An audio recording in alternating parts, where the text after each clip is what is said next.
오늘 우리는 신구약 66권 중에서 한 권의 책을 다 읽었습니다. 여러분 좀 뿌듯하신 마음 없으십니까? 참 짧죠.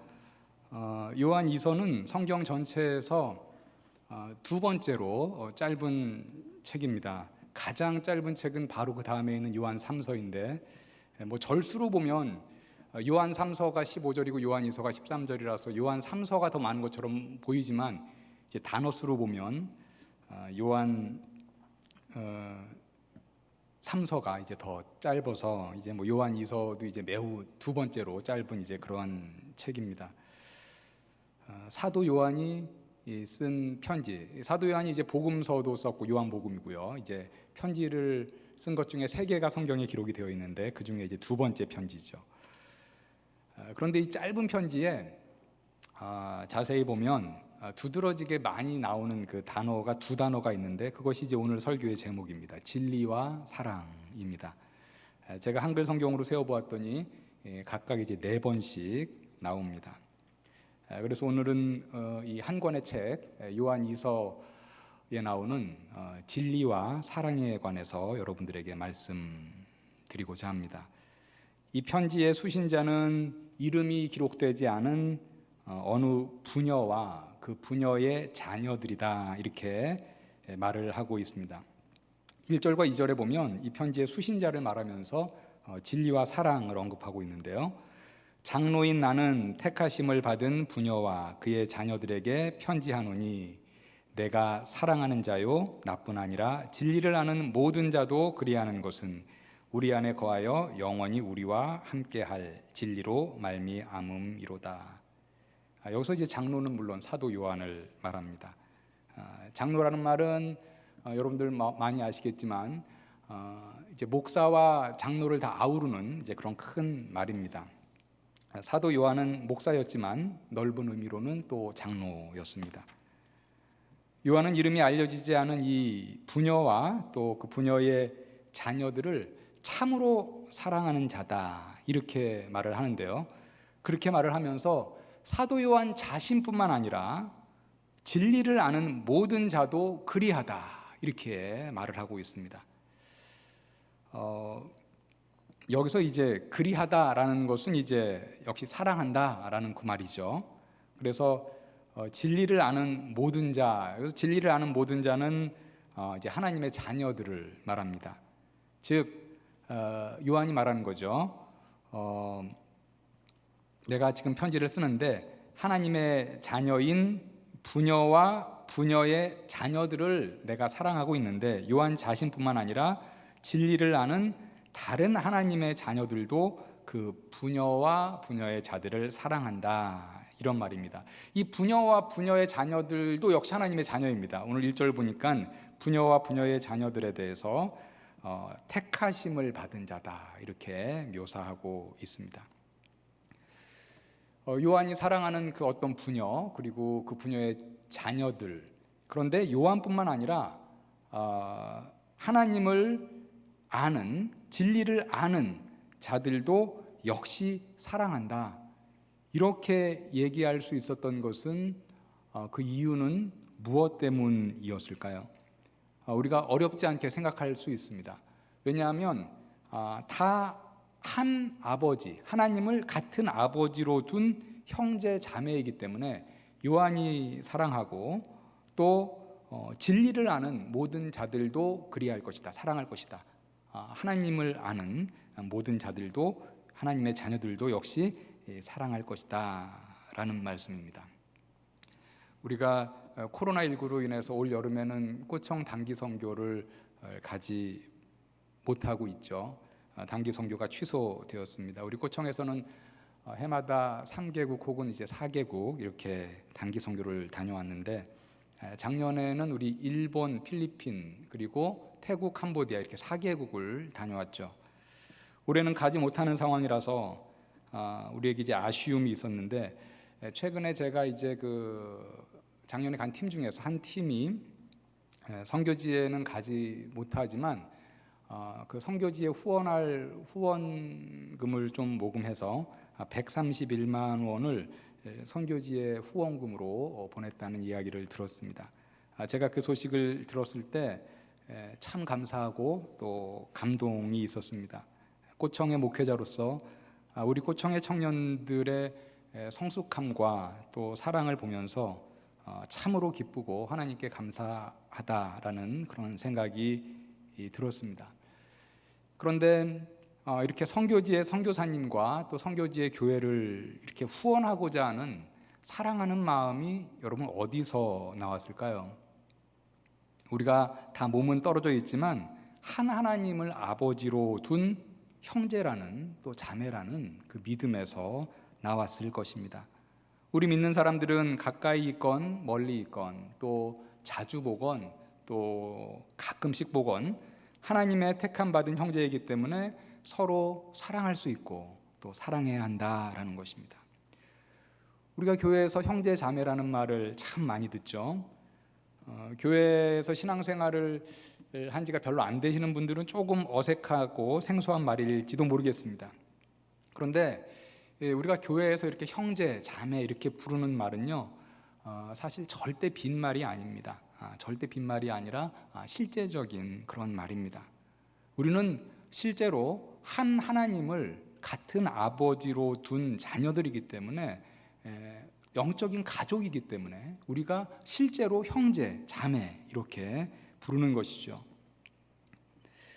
하나님의 자녀들 간에 이렇게 사랑하는 이유를 오늘 2절에 보니까 같은 진리를 품고 있기 때문이다 이렇게 말을 하고 있습니다. 1절 하반절부터 좀 보면요, 내가 참으로 사랑하는 자요 나뿐 아니라 진리를 아는 모든 자도 그리하는 것은, 사랑하는 것은 우리 안에 거하여 영원히 우리와 함께할 진리로 말미암음이로다.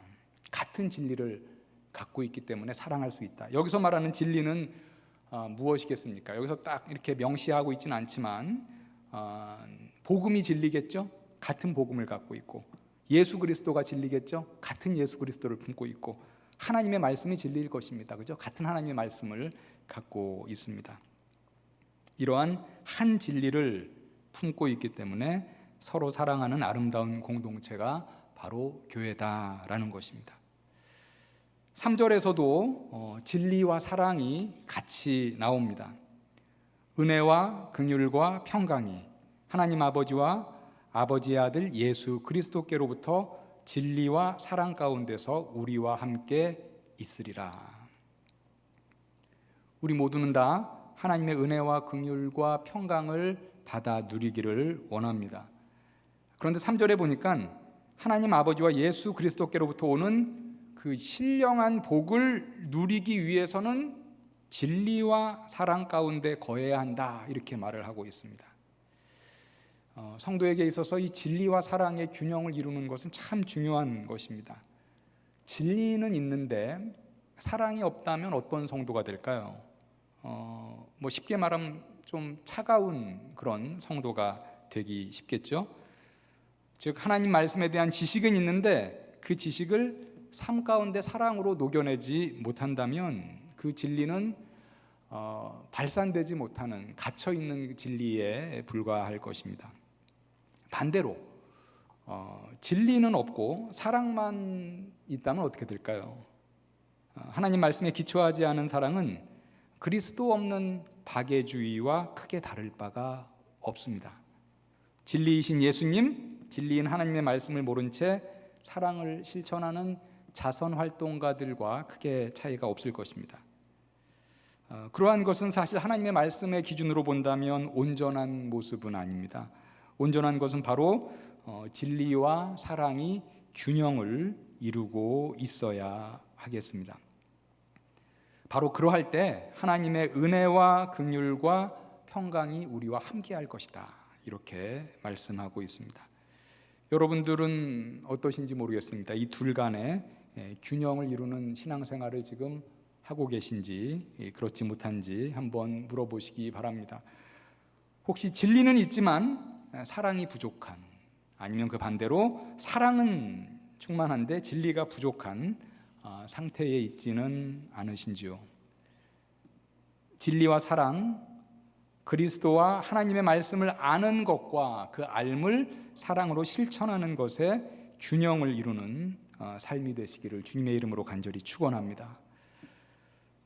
그런데 성도가 진리 안에, 하나님의 말씀 안에 거하는 것을 원치 않는 자가 있죠. 바로 사탄입니다.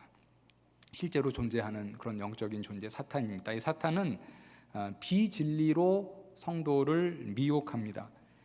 요한이 살던 초대교회에 비진리로 성도를 미혹하는 적 그리스도는 예수 그리스도가 육체로 오신 것을 부인하는 자들이었습니다.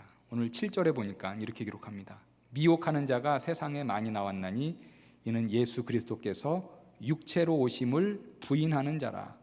이런 자가 미혹하는 자요 적 그리스도니. 우리 요한 1서에서도 봤지만은요, 초대교회 시대에 우리가 가연설자 이렇게 얘기하는데, 예수 그리스도께서 육체로 오신 것을 부인하는 이단이 있었습니다. 육체로 오신 것 같지만 실제로는 인간의 육신을 입지 않았다, 이렇게 말하는 이단입니다. 그래서 예를 들면 십자가에 예수님이 달리셨지만 인간의 모습으로 인간을 완전히 옷 입지 않았기 때문에 사실 그 예수님은 아무런 고통을 느끼지 않았다, 온전한 인간을 옷 입지 않았다. 십자가에서 예수께서 온전한 인간이 되어서 고난을 당하시고 십자가에서 죽으시고 이런 것을 부인하는 그런 이제 이단이었습니다. 예수님은 온전한 신성과 온전한 인성을 다 갖고 있는 분이셨는데, 초대교회에는 예수님의 인성을 부인하는 그런 이제 이단의 미혹이 있었다라는 것입니다. 이렇게 미혹하는 자를 적그리스도다 이렇게 말을 하면서 이러한 적그리스도의 미혹에 넘어가지 말라 이렇게 당부하고 있습니다.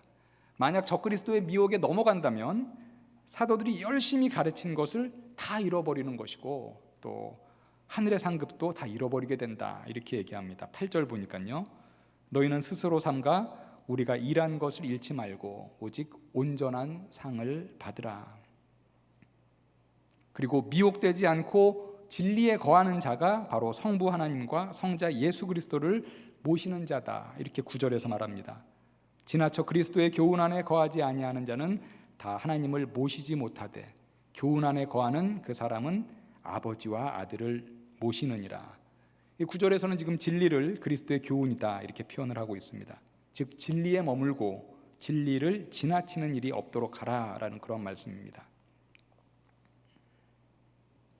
이렇게 비진리로 미혹하는 적그리스도에게는 어떻게 대해야 할까에 대해서 오늘 본문에 보니까 애매하게 타협하거나 뭐 좋은 게 좋은 거지 하고 넘어가지 말고 단호하게 대처해라 이렇게 얘기합니다. 10절과 11절에 보니까요, 누구든지 이 교훈을 가지지 않고 너희에게 나아가거든 그를 집에 들이지도 말고 인사도 하지 말라. 그에게 인사하는 자는 그 악한 일에 참여하는 자임이라. 요한의 초대교회 당시에 예수 그리스도의 인성을 부인하는 가연설자들이 성도들을 미혹하는 것이 심했다면, 지금은 반대로 예수 그리스도의 신성을 부인하는 미혹이 더 심한 때죠. 예수님이 행하신 기적도 믿지 않고 예수 그리스도의 부활도 부인하고 예수님은 신이 아니라 훌륭한 성인에 불과한 자다 이렇게 미혹하는 이단들이 있습니다. 예수님의 인성을 부인하든 예수님의 신성을 부인하든 우리 성도는 이렇게 비진리로 미혹하는 적그리스도의 미혹에 넘어가서는 안 될 것입니다.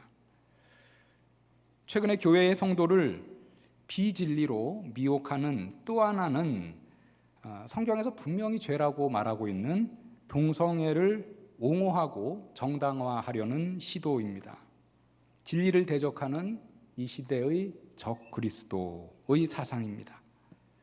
동성애를 옹호하고 또 합법화하기 위해서 최근에 이슈가 되고 있는 것이 바로 포괄적 차별금지 법안입니다. 많은 분들이 들어보셨고 아시리라 생각을 하고요. 아니면 관심을 갖지 않으신 분들은 또 잘 알지 못하시는 분들도 있을 것이라고 생각을 합니다. 차별금지 법안, 포괄적 차별금지 법안. 이 제목을 들으면 매우 좋은 법처럼 당연히 생각되죠. 차별을 반대하는 법안이니까 얼마나 이상적이고 좋은 법이겠습니까? 그리고 앞에 또 포괄적이라는 것까지 붙었어요. 그러니까 야, 정말 포괄적으로 이제 차별을 금지하는 이런 좋은 법안이 생기는 것인가?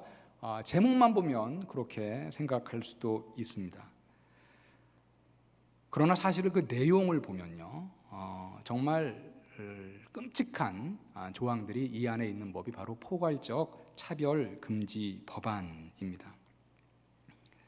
지금 이슈가 되는 이 포괄적 차별 금지 법안에는요, 하나님이 남자와 여자 양성으로 사람을 창조하신 창조의 원리를, 창조의 섭리를 부인하고 성경에서 분명히 죄라고 언급하는 동성애를 허용하고 인정해야 한다라는 독소 조항이 들어있어서 큰 문제를 안고 있는 그러한 법안입니다. 창세기에 보면요, 하나님이 사람을 창조하실 때 분명하게 남자와 여자로 창조하셨다 이렇게 말씀합니다. 하나님이 자기 형상 곧 하나님의 형상대로 사람을 창조하시되 남자와 여자로 창조하시고, 창세기 1장 27절의 말씀이었습니다. 창세기 5장 2절에서도 이렇게 말씀합니다. 남자와 여자를 창조하셨고 그들이 창조되던 날에 하나님이 그들에게 복을 주시고 그들의 이름을 사람이라 일컬으셨더라. 그런데 올해 6월 29일, 한 2주 전이죠, 그죠? 6월 29일에 발의된 포괄적 차별 금지 법안에는요, 거길 보면 성적 지향 그리고 성별 정체성에 따라 차별할 수 없다 이렇게 적시하고 있습니다. 제가 이제 어제 설교를 준비하기 위해서 제가 이제 말로는 여러 말을 많이 듣고 뭐 이제 영상도 보고 했는데 직접 들어가서 그 금지 법안을 처음부터 끝까지 제가 다 읽어봤는데요. 성적 지향 그리고 성별 정체성 이런 것에 따라서 차별하지 않는 것이 도대체 뭐가 문제인 것이냐 이렇게 질문할 수 있습니다. 이 성적 지향의 개념에 대해서 이 법안에서 정의를 하고 있습니다. 이 법안에 보니까 2조 4항에 보면 성적 지향에 대해서 이렇게 얘기합니다. 성적 지향이란 이성애, 동성애, 양성애, 양성애라는 것은 뭐 나는 이성도 사랑하고 동성도 사랑한다는 거죠. 이러한 감정적, 호의적, 성적으로 깊이 이끌릴 수 있고 친밀하고 성적인 관계를 맺거나 맺지 않을 수 있는 개인의 가능성을 말한다. 이성, 동성, 양성, 자기의 어떤 성적인 취향, 성적인 지향에 따라서 성적인 관계를 맺거나 뭐 어떤 맺지 않을 수 있는 그러한 가능성, 그거를 이제 성적 지향이다 이렇게 정의하고 있습니다. 예를 들면 이런 거죠. 어떤 사람이 동성에게 성적으로 매우 끌립니다. 그래서 동성애를 하는데, 즉 그 동성애가 그 사람의 성적 지향이라는 것이죠. 그런데 그 자신의 성적 지향으로 인해서 차별받아서는 안 된다라는 것입니다. 그런데 이 법안 3조의 금지 조항에 보니까 그 사항에 보면은요, 성별이나 뭐 장애나 나이 뭐 이런 것뿐만 아니라 뒤에 보면 성적 지향, 성별 정체성과 관련되어 정신적인 고통을 받았다면 그 금지 조항 위배로 인해서 처벌을 요청할 수 있고 법에다가, 그리고 정신적인 고통을 준 사람은 그에 따라서 처벌받을 수 있다 이렇게 말을 합니다. 예를 좀 들어보겠습니다. 만약에 목사가 동성애는 죄다라고 설교한 것에 대해서 어떤 동성애자가 자신의 성적 지향은 동성애인데 그 목사가 동성애자를 설교 가운데 차별하였다, 자신은 그것으로 인해서 정신적인 고통을 받았다, 스트레스를 받았다, 이렇게 해서 만약에 법에다가 처벌을 요청하면 처벌할 수 있다라는 것이죠. 제가 작년인가요? 재작년인가? 우리 여기서도 설교를 한 적이 한 번 있는데 성경이 말하는 동성애라는 제목으로 설교를 한 번 한 적이 있습니다. 그때 이제 성경에서 말하는 동성애에 대해서 분명하게 이제 죄라고 말하는 것에 대해서 이제 설교를 했는데요. 그렇게 설교를 했을 때 설교를 들은 사람 가운데 나는 동성애자인데 정신적으로 내가 고통을 받았다, 저 설교 가운데. 그래서 법에 호소하면 처벌받을 수 있다라는 것입니다.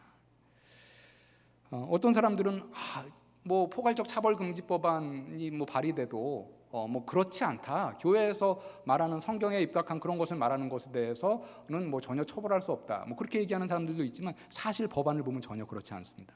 그리고 우리가 사실은 이제 법에서는 늘 판례라는 게 중요하죠. 그런데 이 포괄적 차별금지법안을 이미 통과시켜서 시행하고 있는 그런 나라들이 이제 북미와 유럽에 많이 있습니다. 그런데 그 나라들의 판례를 보면요, 그러한 어떤 판례들이 뭐 비일비재하게 많습니다. 제가 예를 들면 스웨덴에서 어느 한 목사가 교회에서 설교를 했어요. 무슨 큰 공원에 설교한 것도 아니고 교회에서 동성애는 죄다 이렇게 설교를 했는데, 성경에 입각해서 포괄적 차별금지법안을 위반하였다는 그런 이제 조항에 따라서 1개월 실형을 받았습니다.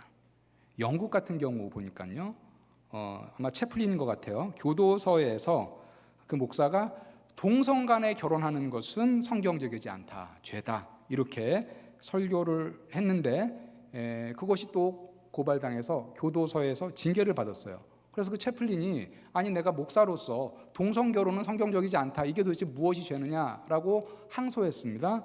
그런데 1심과 2심 모두 다 패소했습니다. 이게 그럼 목사만 해당되는 것이냐? 그렇지 않습니다. 성도들도 마찬가지예요. 자신의 신앙의 양심에 따라서 하는 행위를 제한받고 법적인 처벌을 받을 수 있는 그런 조항이 바로 이 포괄적 차별금지 법안에 들어 있습니다. 미국에서 실제로 있었던 일인데요, 제과점을 운영하는 젊은 부부였는데 그 제과점에 레즈비언 커플이, 여자 부부 커플이 왔어요. 그래서 결혼을 하겠다, 여자 동성애자죠.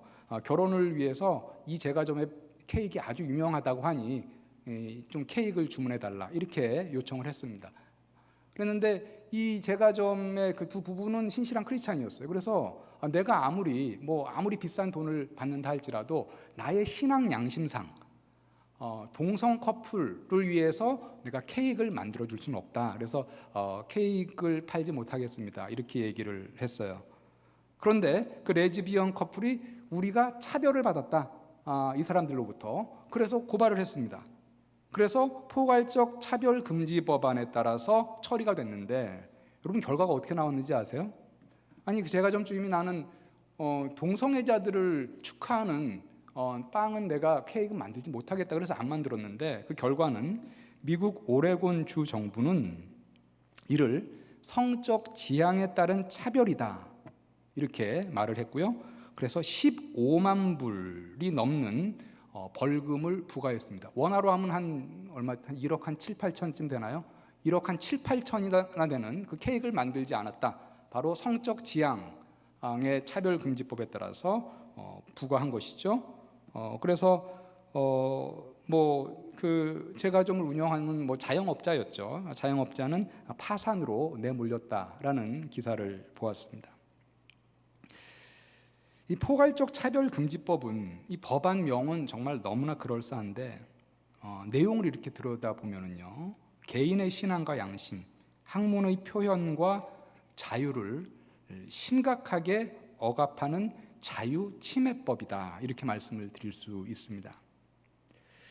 그리고 아까 이제 제가 말씀드린 것 중에 그 법안에 보면 성별 정체성에 따라 차별하지 못하도록 되어 있다, 이런 말씀을 제가 드렸는데요, 그 성별 정체성을 그 포괄적 차별금지 법안에 보니까 이렇게 정의하고 있습니다. 성별 정체성이란 자신의 성별에 관한 인식 혹은 표현을 말하며 자신이 인지하는 성과 타인이 인지하는 성이 일치하거나 불일치하는 상황을 포함한다. 이게 법적 용어라서 좀 약간 딱딱한데 이런 것입니다. 이 정상적인 양성 사회, 우리가 정상적으로 지금 남자와 여자 이렇게 우리가 성을 구별하는데, 우리가 무슨 이력서를 쓸 때도 남성이냐 여성이냐 이런 걸 체크하는 난이 있고 제3의 성 없잖아요. 이 양성 사회에서는 자신의 성인지와 타인의 성인지가 동일하죠, 그렇죠? 남자는 내가 남자로 생각하고 타인도 나를 남자로 생각을 합니다. 여자도 마찬가지고요. 그런데 성별이 남자 여자뿐만 아니라 제3의 성이 있다라고 주장하는 그런 사람들이 있는 거죠. 생물학적으로는 남자인데 자신은 여성이라고 말하는 사람이 있고, 또 생물학적으로는 여성인데 자신은 남성 이렇게 말하는 사람이 있습니다. 자, 이러한 경우는 자신이 인지하는 그 성인지와 타인이 인지하는 성인지가 지금 다른 그런 상황이죠. 그런데 그런 불일치하는 상황을 모두 포함한다, 이렇게 지금 여기서 얘기를 하고 있습니다. 우리가 이런 사람들을 이제 트랜스젠더 이렇게 얘기를 합니다. 그리고 이런 트랜스젠더 사람들 중에는 성전환 수술을 하는 사람들도 있습니다. 예를 들면 여러분 뭐 기사에서 좀 보셨겠습니다만, 최근에 우리나라에서 남자 육군 하사관이 여성으로 성전환 수술을 하고 나서 여성 하사관으로 계속 근무하고 싶다라고 하자 국방부에서 이제 그 하사관을 강제 전역시켰습니다. 그랬더니 그 이제 성전환 수술을 한 그 하사관이 이를 취소할 것을 요청하는 소청을 냈어요. 그런데 이제 그 소청이 결국 이제 기각이 됐습니다. 받아들여지지 않았어요. 그런데 만약에 지금 발의된 포괄적 차별금지법안이 만약에 통과된다면요, 국회를 통과된다면 이러한 경우 어떻게 결론이 날까 우리가 장담하지 못합니다. 이때까지 남자 하사관으로 근무했던 군인이 하루아침에 성전환 수술을 받았다고 해서 이제부터는 여자 하사관 숙소에서 생활하고 여자 화장실과 여자 샤워실을 사용하며 근무해야 되는 일이 벌어지는 거죠. 절대로 일어나서는 안 될 일이 이제 벌어진다라는 것입니다. 이 포괄적 차별금지 법안이, 오늘 장로님 뭐 기도도 좀 하셨습니다만은 정말로 큰 우려가 되는 것은 교육의 영역까지 아주 깊숙이 영향을 미친다라는 것입니다. 이 포괄적 차별금지 법안이 통과되면 성별 정체성으로 차별할 수 없기 때문에 남자, 여자, 그리고 제3의 성, 트랜스젠더까지 정상적인 성별로 가르쳐야 합니다. 그렇게 가르치지 않으면 차별하는 것이기 때문에 그 법을 위반하는 것이에요. 그래서 이 포괄적 차별금지 법안을 통과시킨 북미와 유럽의 나라들은 이미 교과서에서 남자, 여자, 그리고 트랜스젠더, 제3의 성을 아주 공식적으로 가르치고, 사실 우리나라도 지금 교과서에 이미 이러한 가르침이 많이 지금 스며들어 가 있는 매우 우려스러운 그런 상황입니다. 지극히 비성경적인 것이죠. 그러니까 어린 아이들이 이제 자라날 때 성은 남자도 있고 여자도 있고 제3의 성도 있구나. 나는 남자인데 나는 여자이고 싶다. 나는 여자인데 나는 남자이고 싶다. 이렇게 생각을 하는 성별에 대한 성적인 정체성의 혼란을 갖고 온다라는 것이죠.